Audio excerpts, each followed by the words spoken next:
बात कर लेते हैं जयपुर की। क्या हवा महल में बीजेपी प्रत्याशी की मुश्किलें बढ़ गई हैं? क्या बीजेपी प्रत्याशी बाल मुकुंद आचार्य के लिए चुनाव की राह आसान नहीं रही है? क्योंकि आम आदमी पार्टी के प्रत्याशी पप्पू कुरैशी के रिटायरमेंट के बाद अब ये कयास लगाए जा रहे हैं कि हो सकता है इसका फायदा कांग्रेस को मिले।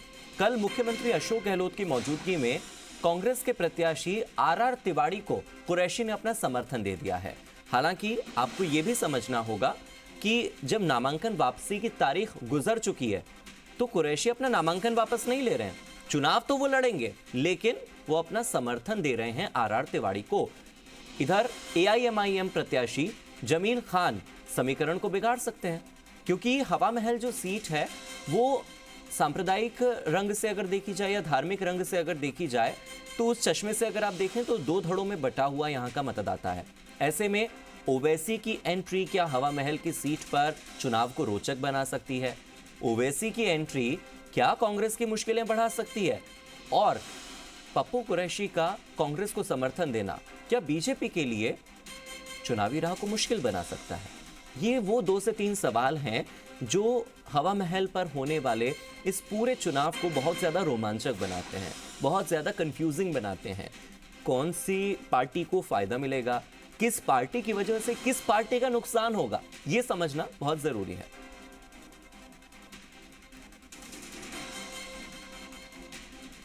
और फोन लाइन पर मेरे सहयोगी आशीष चौहान जुड़ गए हैं। सीधे आशीष का रुख कर लेते हैं। आशीष, 2 से 3 सवाल हैं। सबसे पहले ये कि आम आदमी पार्टी के प्रत्याशी का कांग्रेस को समर्थन देना। नंबर 1, नामांकन वापसी की तारीख निकल चुकी है तो चुनाव तो वो लड़ रहे हैं। एक तो ये एक्सप्लेन कर दीजिएगा पूरा कॉन्सेप्ट कि जब नामांकन वापस नहीं ले सकते तो फिर कांग्रेस को कैसा फायदा होगा, समर्थन देने का मतलब क्या होता है? दूसरा, एआईएमआईएम की मौजूदगी किसके लिए नुकसानदायक, कांग्रेस के लिए या बीजेपी के लिए? देखिए, पहला सवाल है कि आम आदमी के जो प्रत्याशी है उनका समर्थन जो कि कांग्रेस के जो आर तिवारी है उनको दे दिया गया है। देखिए, रिटायर्ड हो गए हैं, यानी कि अब वे अपने लिए वोटों की अपील नहीं करेंगे, वे आर तिवारी के लिए वोटों की अपील करेंगे, क्योंकि नामांकन वापसी का समय अब निकल चुका है। ऐसे में उन्हें रिटायर्ड माना जाएगा और हालांकि बैलेट नंबर में उनका जरूरी नाम होगा, लेकिन वे खुद भी यही अपील करेंगे लोगों से कि आर तिवारी को ही वोट दीजिए। दूसरा, आपने कहा है कि एआईएमआईएम के जो प्रत्याशी है जमील खान, वो किसकी मुश्किलें बढ़ा रहे हैं? देखिए, एआईएमआईएम जो है वो कांग्रेस के लिए मुश्किलें बढ़ा रहे हैं, क्योंकि जिस तरीके से जो मुस्लिम जो वोट है वो कहीं ना कहीं बंटवारे का जो कह सकते हैं कि छिटकने का डर है, वो कांग्रेस को अभी भी सताएगा। क्योंकि पहले पप्पू कुरैशी वोट काटते, हालांकि अब राह आसान हो गई है, लेकिन दूसरी तरफ अभी एआईएमआईएम के जो प्रत्याशी है वे भी अभी मैदान में है। तो निश्चित तौर पर एक तरफ तो बीजेपी की मुश्किलें बढ़ती हुई दिखाई दे रही है, जो कि बाल मुकुंद आचार्य हैं, उनके लिए पहले राह आसान थी, लेकिन दूसरी तरफ कांग्रेस की मुश्किलें अभी भी कम नहीं हुई है, क्योंकि जिस तरीके से एआईएमआईएम के वोट बंटने का जो खतरा है वो उन्हें अभी भी यहाँ पर सता रहा है, क्योंकि वहां पर इस पार्टी के प्रदेश अध्यक्ष खड़े हुए हैं जमील खान। ऐसे में बहुत ही रोमांचक मुकाबला इस सीट पे हो गया है। हॉट सीट कही जा रही है, जयपुर की सबसे हॉट सीटों में बात की जाए, क्योंकि दोनों ही प्रत्याशी इस बार नए हैं।